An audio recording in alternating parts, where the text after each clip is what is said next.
oh, he must be someone special, and it's just us walking up, and you're like, oh, all right then. I like Seattle. I like not having a car in Seattle. Having a car in this town stinks. I had a rental car for the first 2 days. What a terrible town to drive in. What an awful... Who designed your streets? Who came up with that? Some 8-way intersection? Like...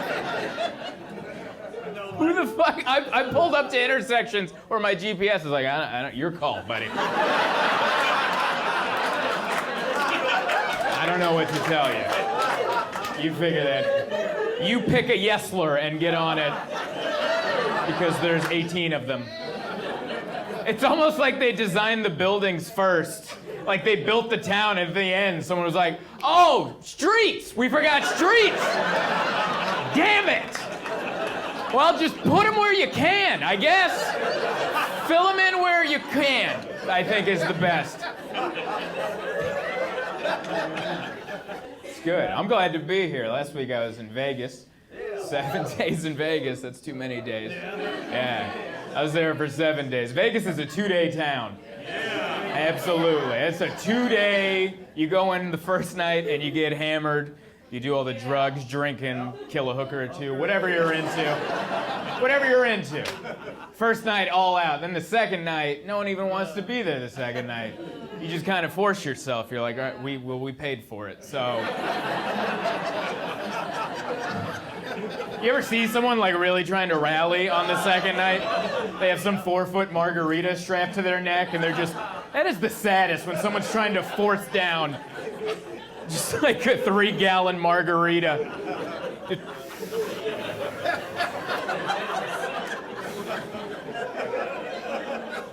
It's Vegas, I gotta.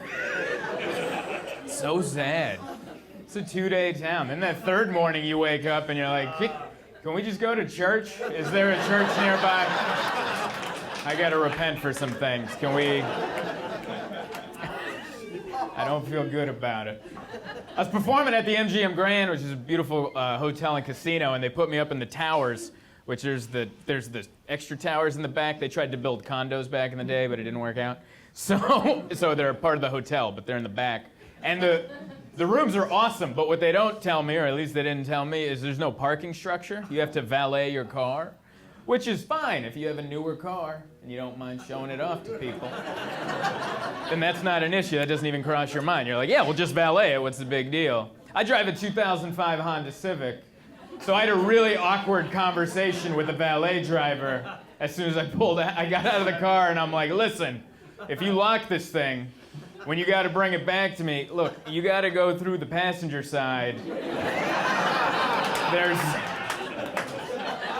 This driver's side door lock hasn't worked since 2008, so for the last decade, I've been going through the passenger side. And I could see it in his eyes. He was like, I think I make more money than you. Why am I parking your trash?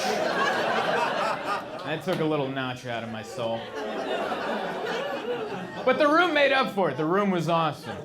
That room made up for the last time I was in Vegas. The last time I was in Vegas, I had to stay at the Quad, which used to be the Imperial Palace. If anyone, yeah. If you've never been to the Imperial Palace, that name lies to you twice.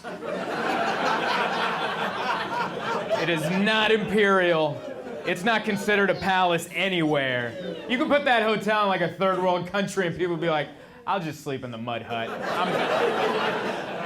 I'm good. I'm good. Well, anyway, that became the Quad, and people get tricked by Hotwire to stay there. It's like $25 a night. And I stay in bad hotels professionally. That's what I do for a profession. So for it to catch my attention, it has to be especially bad. This is how bad this room was. The shower didn't work. I found that out day 1 of 7. Yeah. I went in there to go take a shower. I turned the water on, and I pull that little titty thing up to make this happen. You know what I'm talking about? That little fucking... I pull that up to make this happen, and when I pull it up, like a rubber gasket piece falls out of the spigot. And I'm like, I hope that's not important. And apparently it was. It was like crucial to the whole showerology of the situation. So this isn't happening. I call front desk and they go, yeah, there's no maintenance and just deal with it. So I had to take a bath for a week as an adult. That is like the most degrading thing you can do to yourself. And I didn't think, I hadn't taken a bath since I was a kid. And I'm like, oh yeah, baths used to be fun. This will be cool, right? Baths as a kid were awesome. There'd be bubbles and a duck, poke your little penis through the bubbles. It was great. Like, hey, look at my little penis. Look at it. It's like a little periscope from a submarine. This is great. It was a good time. Taking a bath as an adult is nothing like that. It's shameful. Like you have to squeeze yourself in there. And you're just forced to like, when did this happen? What is this? When did this? Like, I'm used to standing up in a shower with dignity, being like, oh yeah, this ain't bad. I like this. But then you're just squeezed in there like, when did I get tits? When did these grow in? They're floating in the water like buoys in the ocean. When did this happen? Just awful. Can you imagine that? 7 days of that. 7 days of staring into my balls like it's a lava lamp. Just learning things about myself. I didn't know this about my own body. I didn't know that you could take a pair of adult balls and put them in some lukewarm bath water. And if you give them a little poke, a little pokesy, or a little pinch and pull, those fuckers breathe and move. Like a fucking lava lamp. I had no idea. They were mesmerizing. I was staring into them like I could see the future. Like, what is it, Magic 8 Balls? What do you have to tell me? What's that? Never stay at the quad again? Gotcha. All right. Duly noted. Just brutal. Never again. Never again. Too old for that, and I'm 28, in case that was a question. Yeah, 28 years old, yeah. I realize I look older. I look older than my age. I shouldn't know that, but people are dicks, so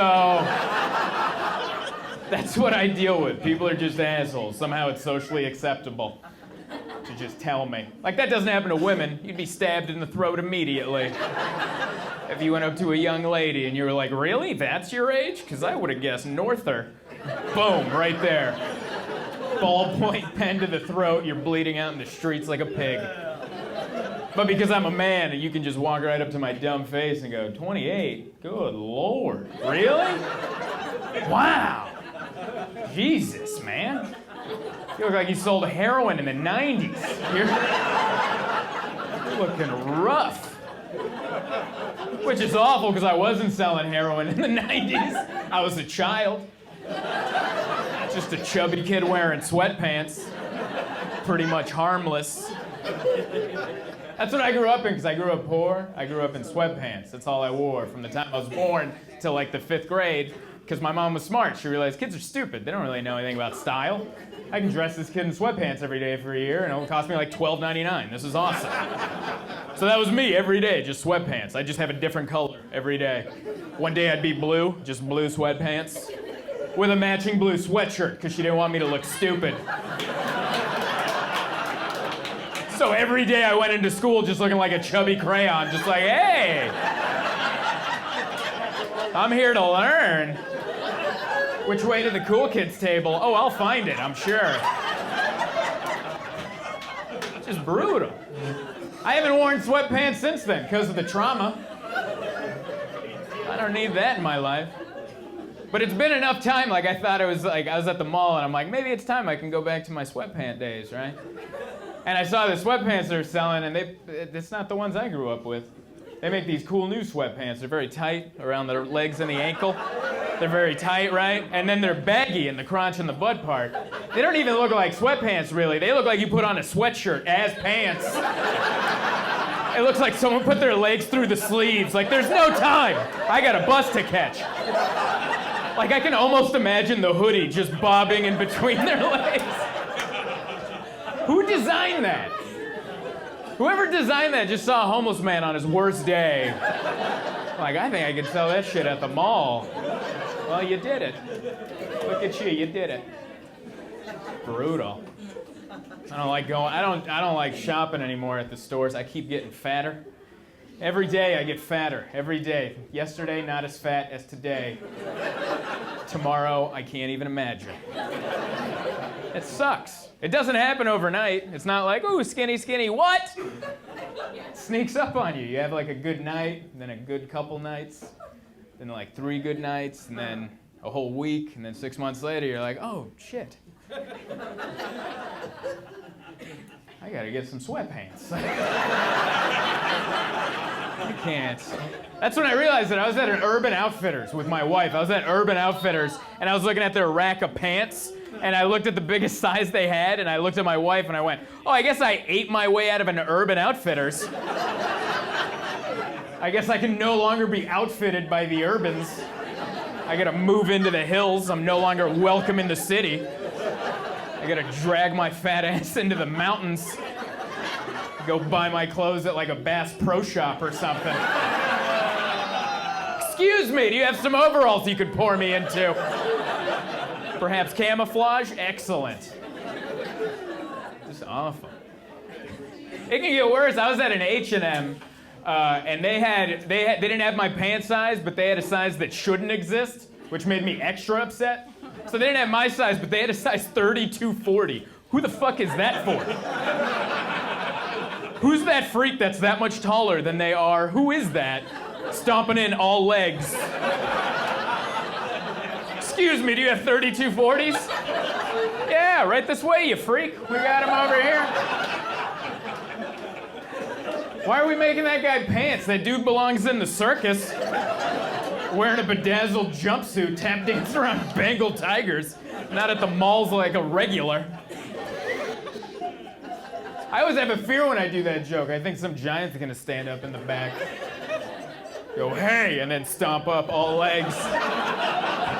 And then I have to skedaddle with my short legs. No, thank you. I'm not a fan of the mall. I don't like going there. It's too many people in one area. And I have like a form of ADD where I can't shut off my ears. I hear every conversation, you know. And there's certain words that piss me off, like the word literally. I hate that word. I hate it. Is anyone else ready to shoot that word in the face and go throw it in a dumpster? I hate that word. Every other person. Literally. I literally had to go into the store. How the fuck did you do it before? Did you do it figuratively? Is that how you did it? Did you do it telepathically? How poetic are you that your friends just don't believe you unless you say literally? Last week she tricked us with a haiku. I'm not falling for that again. It's dumb. Yeah. It's fun. I'm glad to be performing in front of people again. This is good. Thank you guys for showing up. It's nice to be in front of people. The reason I say that, I've been performing at colleges for the last 4 months. Performing at colleges across the country, so it's nice to be in front of people again. This is good. I'm not saying they aren't nice. They're good. They're nice. They're just not people yet. I don't think you're a person unless the first of the month scares you a little bit. Does that make any sense? You know, like if the first of the month doesn't do anything to you, you're not a person. It's hard for me to relate. Like me, I get a pain in my taint around the 25th every month. It's like a sharp pain. I go, ooh, all right. Is it the 25th? Son of a bitch. How many do we have this month? 30 or 31? How many days do I have to scrape this crap together? I don't think you should be allowed to vote unless the first of the month at least makes you shudder. At least, like, you know, when you pee, if it doesn't make you at least, then it doesn't matter who's in charge of this country. You're going to be fine. I like that joke because it shows who's fiscally responsible. Like, wow, don't lump me in with that idiot up there. Should be allowed to vote. I don't know. It's just some of these students. I didn't go to college. I don't know if that Honda Civic story was any evidence. But I didn't go. I didn't think I had what it took to do that next level of education. But then I met a bunch of college kids, and I'm like, oh, I could have totally gone. Like, I could have gone. I could have killed it. It would have been awesome. I could have graduated, maybe. That would have been sweet. And most of those kids are smart. They're fine. They're bright. It's going to be fine. But then there's 5% of them where after the show, I wanted to pull them off to the side and just go, hey, listen, they're stealing your money. I don't know how to tell you this. There's nothing for you at the end of this. You're just going to be in debt. There's no job waiting for you. This is the type of person, I was doing the show at a school once, and there's a student sitting, and I asked him, I was like, hey, what's your major? Pretty simple question, right? He looked back at me and goes, you mean my dreams? Okay, sure, yeah. If that's what you want to call that, absolutely. What's your dreams? And he goes, my original dream? Very funny. Yeah, all right. Yeah, what's your original dream? He goes, well, I originally wanted to be a commercial airline pilot, but I'm too short and I hate math.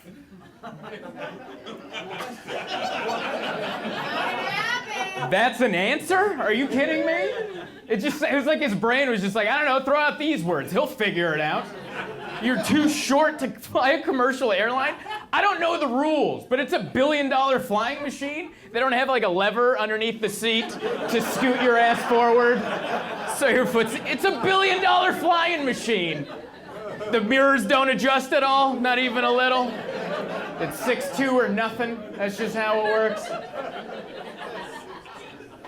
It's just brutal. I was on the road for 4 months by myself, just traveling by myself. I thought it would be cathartic. I thought I would learn something good about myself being alone that long. You know, sometimes people go into the woods for a weekend and do yoga, and then they come back and like, I feel better now. That's not what happened to me. Not at all. I just learned awful things about myself. That's all that happened. I learned this. I learned I'm subconsciously sexist. I had no idea. I thought I was a good person for 28 years. Absolutely wrong. I've been subconsciously sexist the whole time. That's how I found out. I was driving in the South, and I saw a car accident. This car had flown off the highway and got stuck in some trees, like 10 feet off the ground, stuck in some trees. Not an accident you soon forget, right? 2 hours later, I'm on the phone with my wife, and I go, babe, I saw this crazy accident. This lady got her car stuck in some trees. I don't even know how she got it up there. It was weird. And my wife goes, oh my God, is that lady okay? I'm like, oh, I have no idea. I never saw her. She goes, you never saw her? And I'm like, no. She goes, how do you know it was a woman? I was like, oh. That's when it clicked. That's when my brain saw that situation and went, no way anything with male genitalia could have possibly done that. Unless they're handing out trophies or like a free sticker. Just learning bad things about myself. It was sad. I learned this. I learned revenge is the way. I also learned that. Stop letting shit go, you guys. Revenge. I used to be a good person. If someone was mean to me, I'd let it go and be like, I'm going to be the better person. And then I would just be mad the rest of the day. Not anymore. Revenge. This is when I learned this at the Denver airport. That's when it all came down.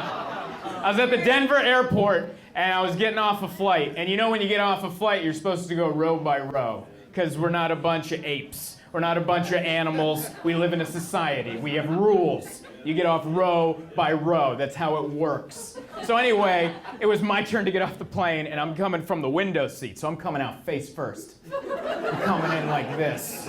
And some dude from back here, not his turn, comes by, zooms my face. So close. Like, if I had a big nose, he would have broken my nose. That's how close. Like, his dress shirt tickled my forehead. That's how close he got. Normally, I would have let that go, but I'm like, not today. It's Zoltan's time to shine. So I jumped out of the row, and I chased him down the aisle, and I kicked him in the back of the feet twice. That's what I did. I was trying to give him like a flat tire. You know when you step on the back of someone's shoe and you fuck them up? That's what I was trying to do. But I mistimed it, so I kicked him in the back of the feet. But he knew what was up, because he started going faster. I could read the panic on the back of his fat head. He's like, oh, I've been getting away with this bullshit for a decade, and it's all coming crumbling down at the Denver airport. I was not prepared. But I wasn't satisfied with kicking him in the feet. I wanted the whole kit and caboodle. I wanted it all. So he had a stupid rolly bag with him, right? He put down his little rolly bag. And as he's getting off the plane, you know you got to hook that turn up the jetway? Yeah. Well, I cut him off on the inside track. I took the inside track. I got parallel with his little rolly bag, and I just went. And I flipped over his rolly bag. He had to stop and take a knee to flip it back over. And while he looked up, we locked eyes. I didn't even take my earbuds out, you guys. I just went by and went, and walked on.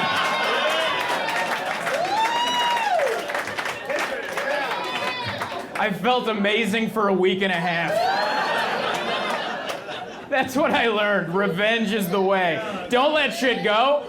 I could have let it go and been mad all day. Instead, I was high on life for 10 days.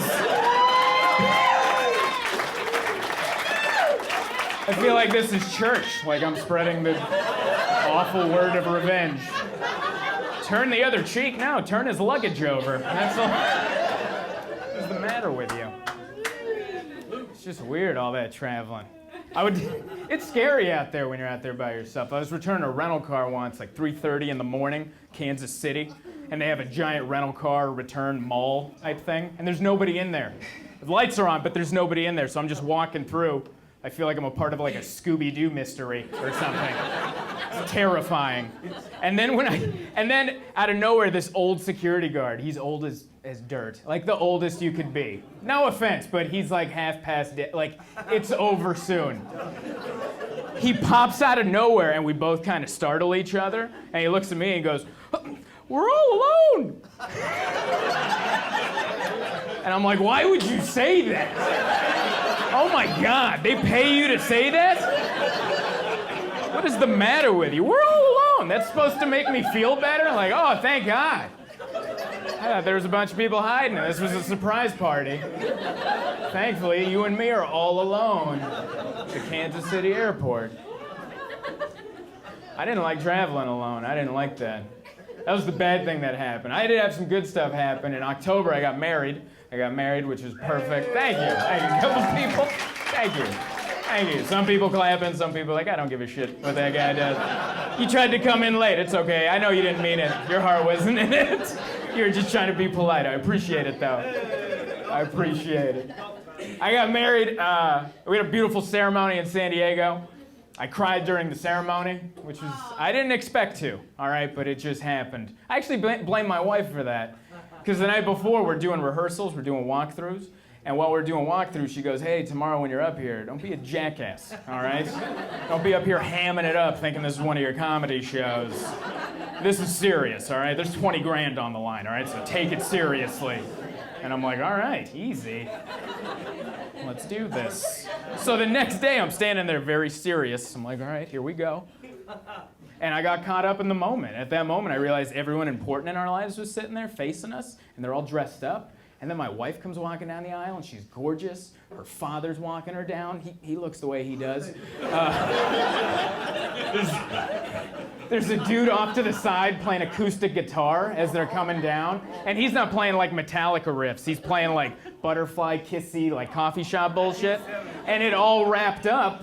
And at that moment, I realized, oh my God, for 28 years, I've been using comedy to hide my emotions. What a shitty time to find that out. And I just started bawling in front of everybody. Like, not a little bit like that Obama one-tear thing, like a real, like, ugly cry, like, ooh, like, everything I had never cried about before came back. There's that parakeet from elementary school that I was like, oh, squawker, no, like, everything came out. Thankfully, one of my groomsmen called me a pussy during the ceremony. He just went, pussy, like, pussy! And it, like, shocked me out of it. As soon as he yelled it, like, shocked me out of it. I'm like, thank you, that is why you guys are here. All dressed the same for this exact moment. I have to be a man right now and marry my wife. Stop crying like my cat just died. So that is my wedding story. Thank you for the fake awes. I appreciate that. I got married at the right time. I think it's the right time to get married, like a right age. I think you have to get married to the right person, don't get me wrong, but there's like a right age to do it. I learned I got married at the right age during my bachelor party. My friends took me out for a lovely bachelor party, and we're all around the same age, 28, 29. We're knocking on the door, 30, right? And during my bachelor party, one of my friends shit their pants. And that stamped it, like I'm leaving this party at the right time. I'm not hanging on too long. This is the right time to leave. I'm not like Kobe with the Lakers taking an unnecessary one more lap around the... No, I'm good. I'm good. We're moving on to something better. And just so you understand, he didn't crap his pants at like 4 in the morning after a long night of partying. This was like 8:30 at night. We had been hanging out for an hour, maybe. He had a beer in his body. He's like, I just can't. I just can't do it. Get it out. And I'm like, thankfully, we are out of this at the right time. Just awful. I'm glad to be in a relationship. I don't want to be single. That's awful. I like married life. I like it. It's the same. I like consistency, and it's the same. Everything changes. Like drinking changes. I drink differently now. Like I don't do shots anymore. What am I? Why would I do shots? Who died? I'm not gonna do shots. Who turned 21? Nobody. I'm not doing shots. We drink wine now. That's what we do. Do we have some wine drinkers in here? Yeah. Yeah, wine. That's the way to do it. I like it. We go out, we get a couple bottles of wine, get all purple mouth. You think you're being classy, but you're just you look like you just ate a Muppet. That's what we do. We get a couple bottles of wine, we get all purple mouth, and then we argue about politics that we agree on. And that's wine drinking. We just yell at each other as to who agrees more. I love it. And then they bring out the snacks. That's my favorite part, where they bring out the little meats and cheeses at the wine bar. You're like, ooh, is this a brie? What is it? Oh, I like that. Is that a brie? With a little sliver of meat and a cracker? Ooh, I'm being fancy, isn't that it? And then after a while, you realize it's just a high-end Lunchables. That's all it is. You just overpaid for a child's lunch.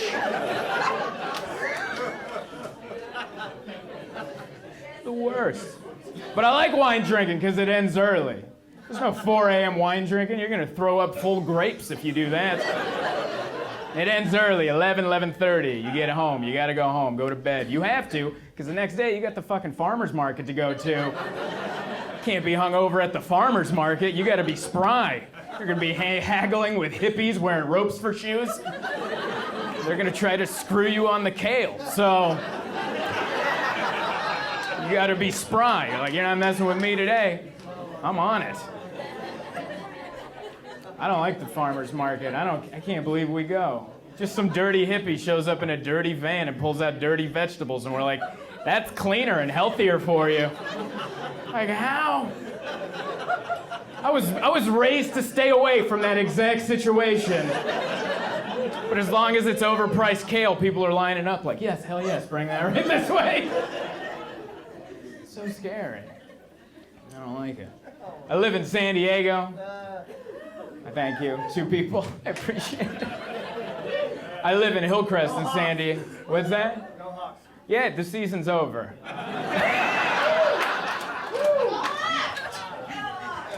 I feel like you would yell that at. I love Seattle sports because you guys are passionate, but the reason people don't like Seattle sports, there's that guy. There's like respectable fans. I feel like you would yell that at your grandmother's eulogy. Like, listen, she didn't have any legs, and she never did anything athletic, but I'm sure she would want me to say, "Go Hawks! Let's throw some dirt in her face. It's time to party. Here we go." It's so brutal. It's sad. I live in San Diego, so we don't really have sports fans. We just have, you can't be a sports fan in San Diego and care, because if the team loses, you're just like, oh, well, we can just kayak or something. There's sun and joy and happiness. After a Hawks game, if they lose, you go outside and it's raining and gray. And you're like, man, I really wish that team won. That would have made me feel better about stepping in this puddle and getting my socks all wet. If that team might have pulled it off, that would have made me feel so much better. That's why real sports fans are like in Cleveland, Pittsburgh, Green Bay, Seattle, Boston, because those towns, the weather is fucking terrible. That's why you need other things.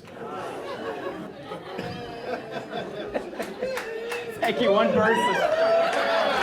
I think you made a good point. Thank you for raising the drink that you shouldn't be drinking. You're raising the drink. Yes, this is the one that when I was overserved. This is the one. This is the one that's going to take me from drunk to sleeping in Pioneer Square.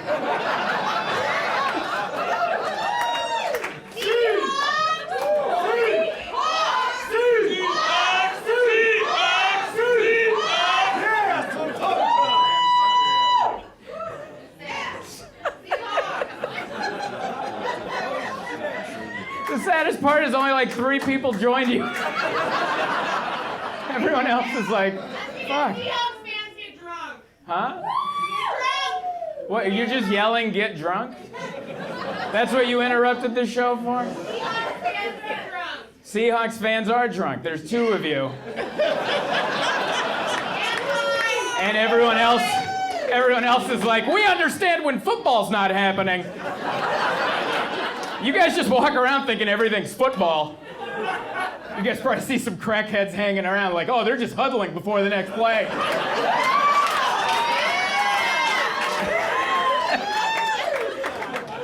Like this is like the national anthem to the next Seahawks game.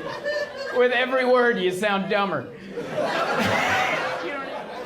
I envy you guys because you do have real sports fans. I envy that. I live in San Diego. I just live in the gay community, which I love, by the way.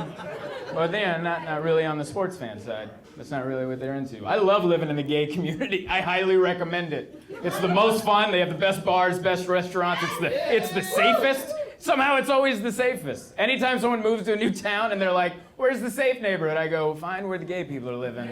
It's the most fun and safest. Because for some reason, I don't know why, but thugs are terrified of gay people. They are. I don't know why. They'll terrorize every neighborhood but the gay neighborhood. They'll come right up to the edge. They'll come right up to the edge and be like, I don't think so. They're gonna try to touch our winkies. Come on, fellas, let's get the hell out of here. It's just that irrational fear. Can't party with the gay dudes. They party too hard. Can't keep up with those guys. They're machines. Gay dudes are machines every night. Boom, boom, boom, shots every night. Next day, you're hungover because you tried to keep up with them. Dragging your ass to get some breakfast, a coffee, a bagel, something to go on. You walk by a breakfast joint, they're at it again. Boom, boom, boom, mimosas. They call it brunch, they're at it again. They're machines. I don't know how they do it. I've never seen a gay dude hungover. I've never seen a gay dude just like, oh, I need a carrot juice or something. They're always just like, yes, let's do it again. And I'm like, how? That's not natural. I'm pretty sure that's cocaine. I'm pretty sure that's cocaine. It kind of makes sense that gay dudes are into cocaine because they don't have a woman in their life going, hey, you shouldn't do that much cocaine. Can you imagine? It's just another dude there going, hell yeah! Light it up! Big on the party. I've been living in the gay community so long, I forgot that some people don't like gay people. Like, anytime it pops up on the news, I'm like, oh yeah, that's weird. All right. Why is that happening? Like, I remember those laws, the religious freedom laws in Indiana, where a business owner could say, turn away a gay couple and not be sued. Which I don't even understand that, because I'm in a small business. This is the smallest business you can be. And I perform for people I hate all the time.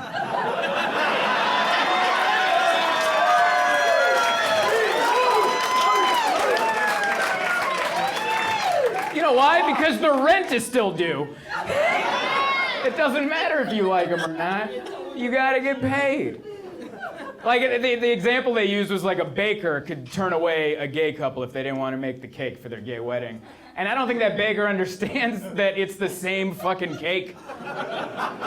The straight cake and the gay cake, it's the same cake. No one's calling up going, hey, excuse me, can we get 2 dick-shaped cakes? That would be awesome. Can you make the tips touch? That would be amazing. If you could make that happen. Then someone on the other end like, God, clear my schedule, Edith. We got more dick cakes on the docket. And then he has like 2 big dick-shaped cookie cutters just... I wish there was a law. That's not how it works, I don't think. I live in San Diego in a 1-bedroom house. It's a small 1-bedroom house, but it's in the gay neighborhood, so it's called a cottage. We live in a cottage. I like it. It's a snazzier name.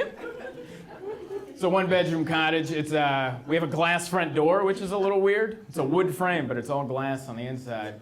So it's weird. Like, I can't kick anyone out of my house with any kind of confidence. You can't do that with a glass front door. You can't just be like, yeah, and stay out, and you can still see the person.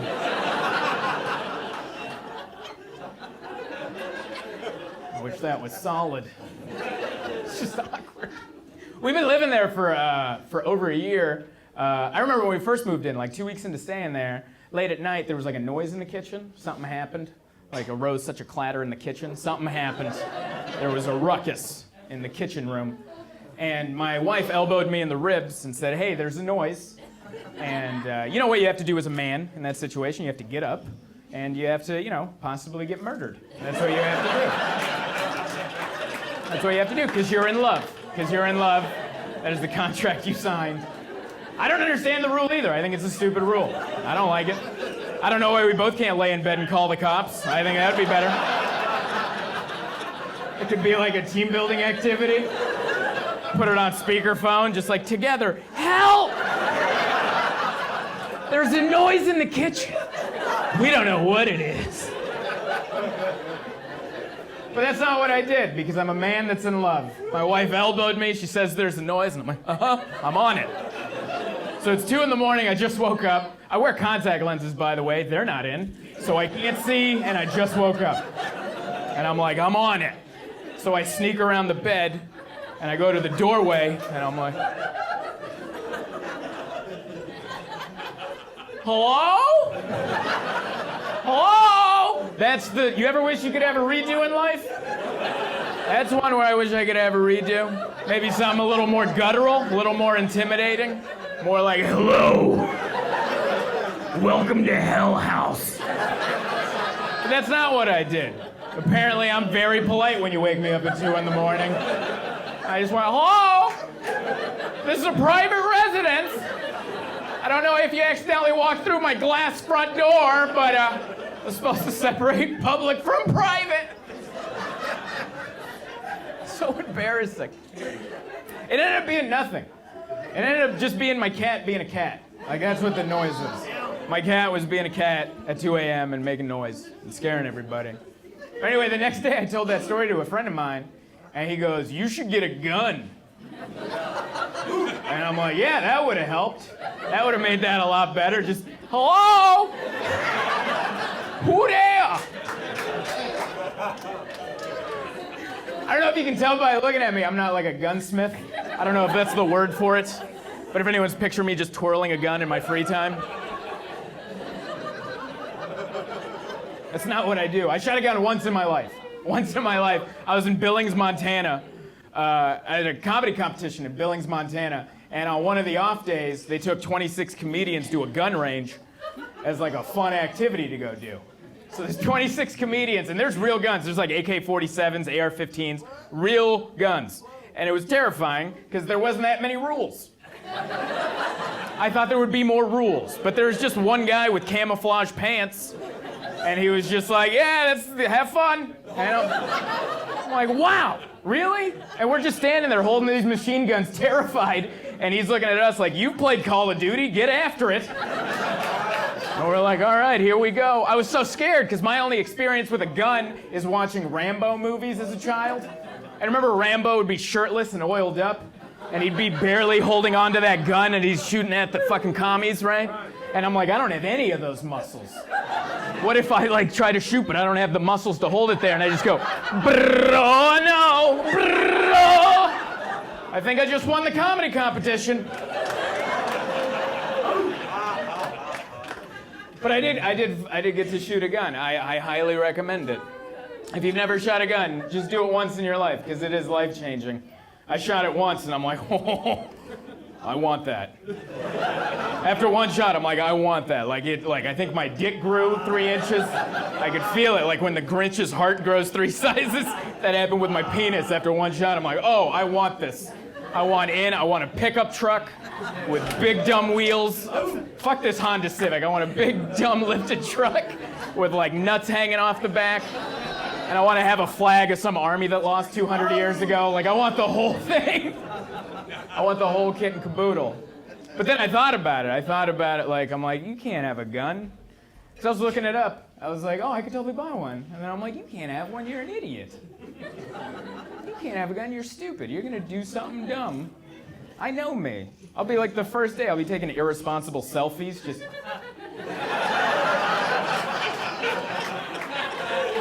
Mondays or whatever the stupid caption is. And that's gonna be it for me. How terrifying would that be? We live in a scary time. It is, isn't it? Can't go to the movie theaters anymore and just be like, oh, is something? What a terrible place to be killed, the movie theater. It's so fucking expensive. Of all, can't you get me at a McDonald's or something where I'm not at a movie? It's so expensive. You could take a date if it's 3D. That's like $50 on tickets right there. Then you buy snacks. It's a $75 night. And some asshole runs in with a gun. I'd go, how fucking dare you? Do you have any idea how expensive this was, you selfish prick? Trying to have a night out with my family. I hate every time there's a shooting. It's sad, and then everyone argues. I love the two arguments. We should get rid of guns, and if everybody had a gun. Those are my favorite arguments. If everybody had a gun. Yeah. That's your argument? If everybody had a gun? It makes sense, doesn't it? Crazy guy runs into the theater, 100 people get up and go bang and go right back to watching the movie like that shit didn't just happen. That is awesome, but that's a fucking fantasy. You realize that, right? That's not how the world works. Like, if that happens, like, you still have to call the cops. There's still a shit ton of paperwork. Your night is still ruined. Don't get me wrong, that would be awesome. 100 people get up and go bang, and then, like, a janitor with a push broom comes in. Like, I'll take it from here, folks.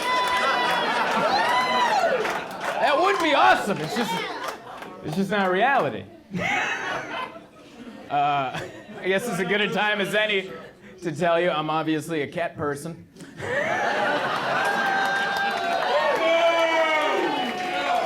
If that was at all a question, I'm obviously a cat person. We got some cat people here? He-Man?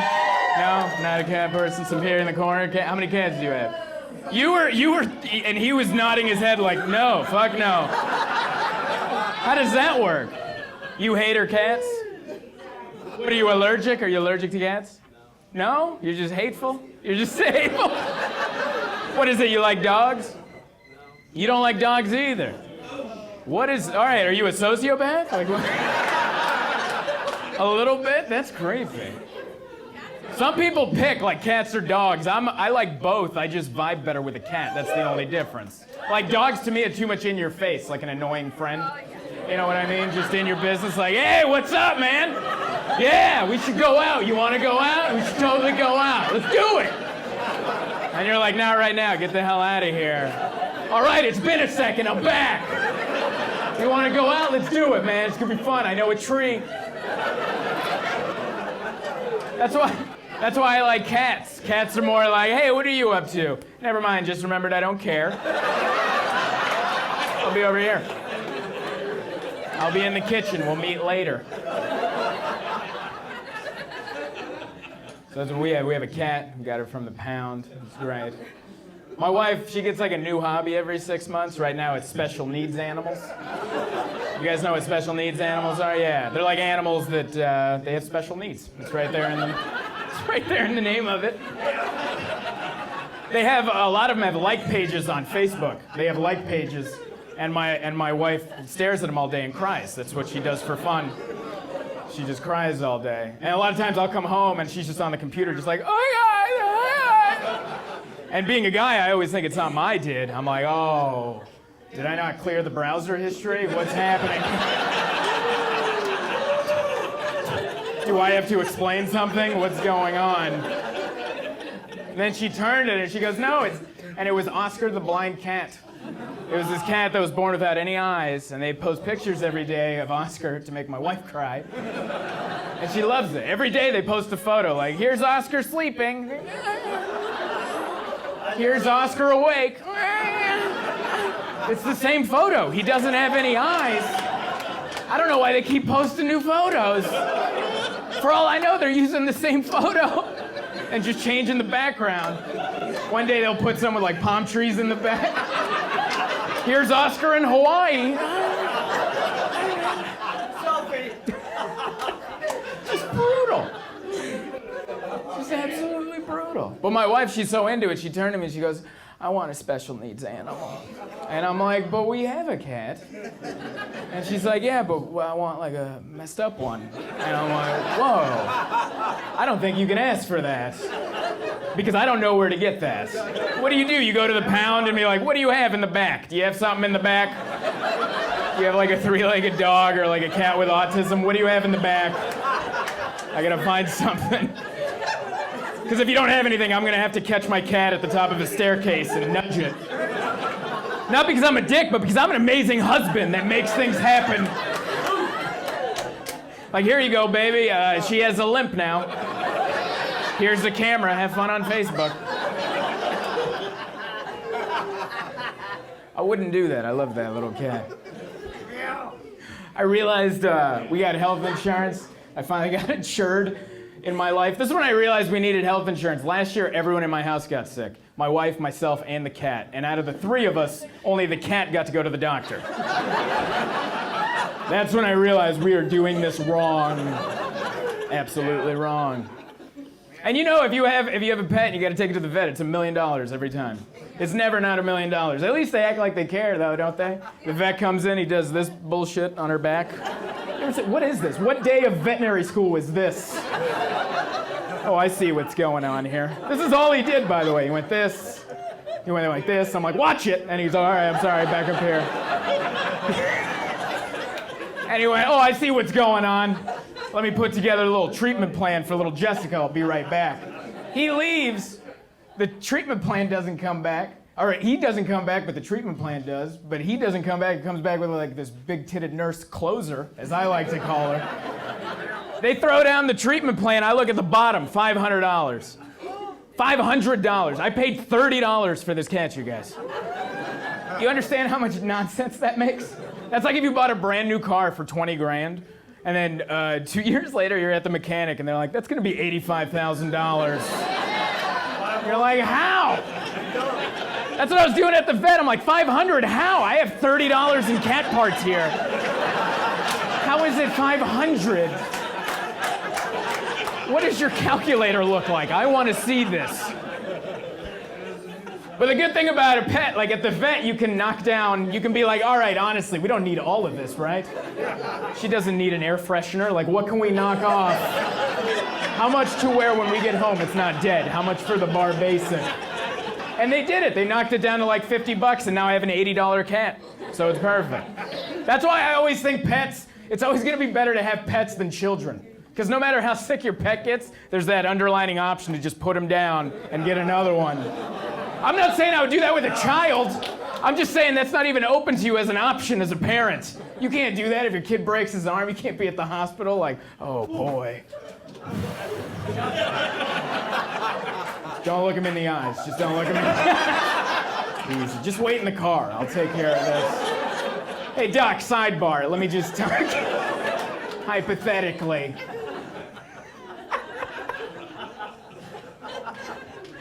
They're never going to let me have kids after that joke. Maybe. My wife and I have been together for 5 years. We have a lot in common. We have the same sense of humor. We like to laugh at the same stuff. We have the same birthday, which is kind of weird. We have the same birthday, May 23rd, yeah, same birthday. In case you're wondering how that works, that just means I don't get a birthday. That's how that breaks down. I haven't had a birthday in 5 years. Still 23, technically. Last year for our birthday, we went camping. That's what we did to celebrate, which is perfect, because I fucking hate camping. But it's not my day, so I just have to grit my teeth and bear it. Just like, all right, here we go. I think you have to grow up around camping to enjoy it. Her father took her camping. That's why she liked it. She grew up around it. I didn't have that. I grew up with a single mom.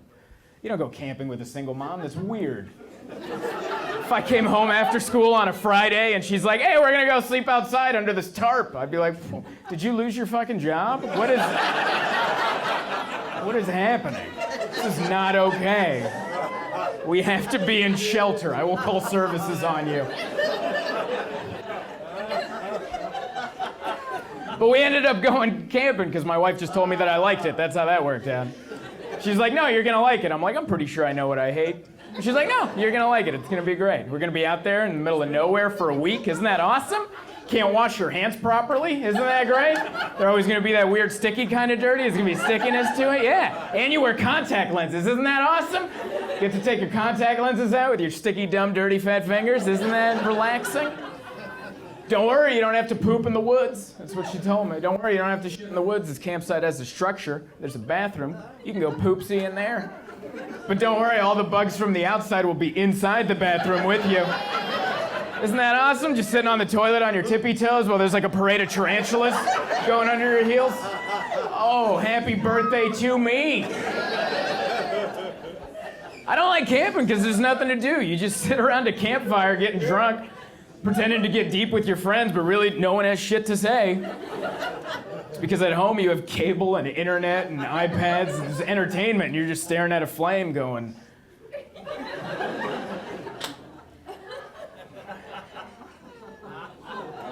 why does it turn blue sometimes? Like, it's the best question you can muster. What makes it blue?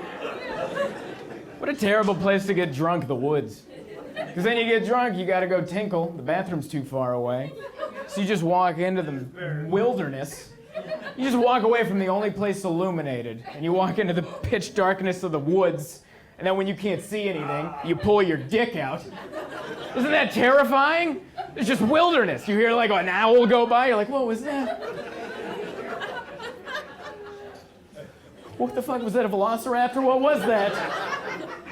And I'm drunk, so my drunk imagination is having its way with me. I keep thinking some animal's gonna come by and just rip my dick off and run off into the woods. I gotta go back to the campfire. Something took my dick! I think it was a wolverine or something. Those are pretty mean. You're telling me he took my dick! Search party, let's go! It's just awful. I made the mistake of getting drunk on my last night of camping, which meant I got to break down the tent the next day hungover. That's how you want to do that. You want to make sure you're cross-eyed and irritated. When you break down that tent, I was so pissed. My wife got us a big tent too. She got us like a 20-person tent, like this giant, for the two of us, this big-ass tent. And for those of you that camp, you know it doesn't even matter if you get a big tent or a small tent. They give you the same size carrying case for each one. It's this big. So hungover, I got to break down this 3-bedroom, 2-bathroom mansion tent and jam it into a fanny pack from the 80s. I was so mad. I was pissed. I couldn't get it in there. I was yelling at it. I was cussing at it. I kicked it. At one point, I flipped off the sun. That happened. That's how mad I got. Finally, I gave up, and I noticed there were some bungee cords that went with the whole ensemble. So I just rolled the tent into a ball and wrapped the bungee cords around it. I'm like, that's it. That's the new carrying case. I did it. I was so proud of myself. Then my wife walked over. She saw what I had done, and she goes, you did that wrong. I wanted to tell her to eat shit. That's what I wanted to say. That's not what I said. That's what I wanted to say in here. But that's not how you talk to your wife. It's not how you talk to your best friend, your soulmate. You don't tell her to eat shit. So I didn't say that. I just said it with my eyes. She said, you're doing it wrong. And I'm like, uh-huh. Yeah. She knew what that meant. I will bury your ass in the woods if you don't get away from me. I am in hell right now. I'm hungover, I'm sweaty, there's bugs stuck to my fat, sweaty face. I just flipped off the sun. I don't know how to pack this thing. This thing was originally packed by professional robots or fucking Mexicans. I don't know who did it. It wasn't done by a hungover white guy on his birthday, I'll tell you that much. I'm not a happy camper. Ladies and gentlemen, this has been the fucking Late Show. I appreciate you guys coming out. Thank you very much.